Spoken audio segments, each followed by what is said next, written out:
I'm the vampire Lestat. I'm 6 feet tall, have blue-gray eyes that sometimes appear violet, and a lean, athletic build. My hair is blonde and thick and hangs to my shoulders, and over the years it's become lighter, so that at times it seems pure white. I've been alive on this earth for more than 250 years, and I am truly immortal, having survived any number of assaults on my person and my own suicidal recklessness, only becoming stronger as the result. My face is square, my mouth full and sensual, my nose insignificant, and I'm perhaps one of the most conventional-looking of the undead you'll ever see. Almost all vampires are beautiful. They are picked for their beauty. But I have the boring appeal of a matinee idol, rescued by a fierce and engaging expression.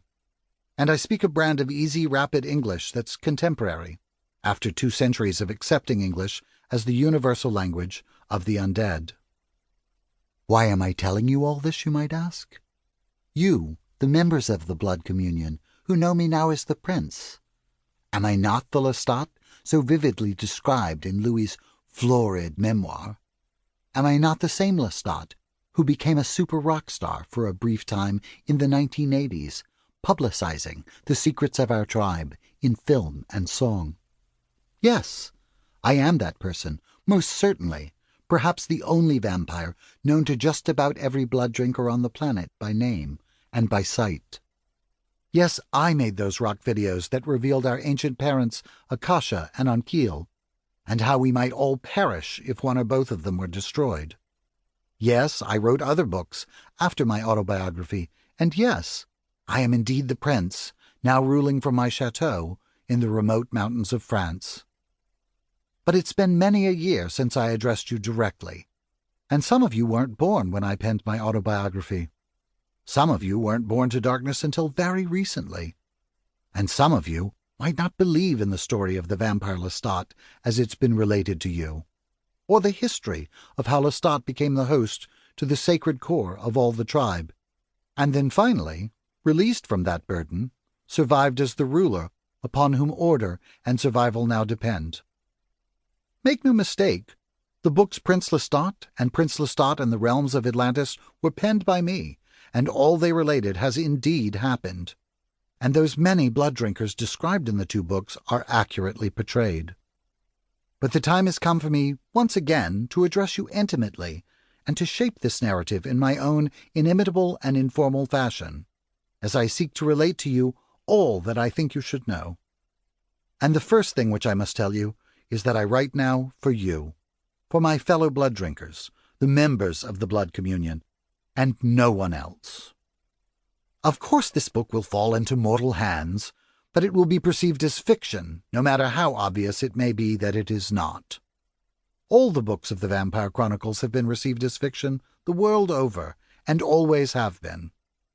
The few mortals who interact with me in the vicinity of my ancestral home believe me to be an eccentric human who enjoys impersonating a vampire, the leader of a strange cult of like-minded vampire impersonators who gather under my roof to engage in romantic retreats from the busy modern world. This remains our greatest protection, this cynical dismissal of us as real, true monsters, in an era that just might be more dangerous to us than any other through which we've lived. But I will not dwell on the matter in this narrative. The story I'm going to tell has little or nothing to do with the modern world. It's a tale as old as tale-telling itself, about the struggle of individuals to find and defend their place in a timeless universe, alongside all the other children of the earth and the sun and the moon and the stars. But it is important for me to say, as this story begins, that I was as resentful and confused by my human nature as I'd ever been. If you do go back to my autobiography, you'll likely see how much I wanted humans to believe in us, how boldly I shaped my narrative as a challenge. Come, fight us, wipe us out. There ran in my Frenchman's blood only one acceptable version of glory, making history among mortal women and men. And, as I prepared for my one and only rock concert in San Francisco in the year 1984, I did dream of an immense battle, an apocalyptic confrontation to which elder blood drinkers would be awakened and drawn irresistibly, and young ones incited with fury, and the mortal world committed to stamping out our evil once and for all. Well, nothing came of that ambition. Nothing at all. The few brave scientists who insisted they had seen living proof of our existence met with personal ruin, with only a precious few being invited to join our ranks, at which point they passed into the same invisibility which protects us all.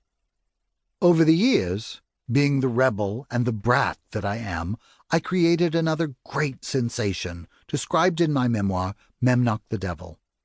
And that too did invite mortal scrutiny, a scrutiny which might have seduced yet more hapless individuals to destroy their lives, arguing that we were real.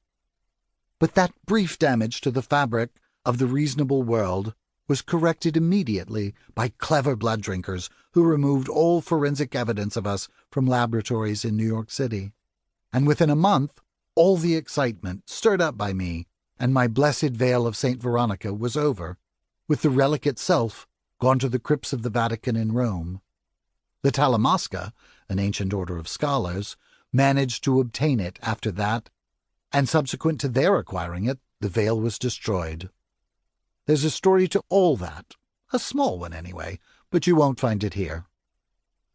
The point is, for all the fuss and bother, we remained as safe in the shadows as we'd ever been. This story, to be precise, is about how we vampires of the world came together to form what I now call the Blood Communion, and how I came not only to be prince, but to be the true ruler of the tribe.